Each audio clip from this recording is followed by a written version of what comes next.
Good afternoon po. Maaari ko po ba kayong mahinga ng ilang pahayag kaugnay sa inyong kasalukuyang pag-aaral?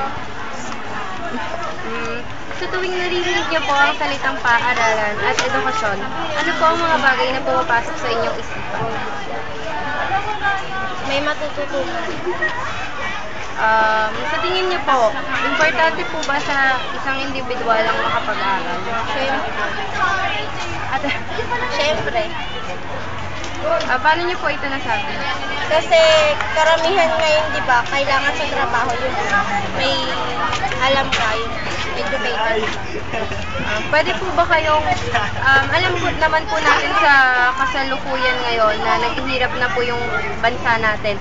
Pwede po ba kayong magbigay ng ilang halimbawa ng mga ilang problema ng karamihan kung kaya't hindi po sila makapag-aral?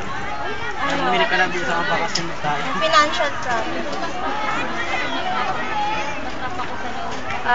Sa mga ganito pong uri ng paaralan, ano po sa tingin niyo yung magiging epektibong paraan ng pagtuturo ng mga guro? Siguro, dito sa school namin kasi minsan, yung library, ginagawang anuhan ng film showing kasi walang AVR room dito. So, parang yung iba, hindi nagagamit yung library pag may assignment. Dapat mag-provide sila ng sariling audiovisual. Naaapektuhan po ba kayo sa tuwing ihahambing po yung inyong paaralan sa mga pampribadong paaralan? Hindi. Sa inyo pong sariling palagay, ano po yung mga dahilan kung bakit madalas mangyari na paghambingin yung dalawang uri ng paaralan? Siguro kasi, di ba mas sikat yung mga private school?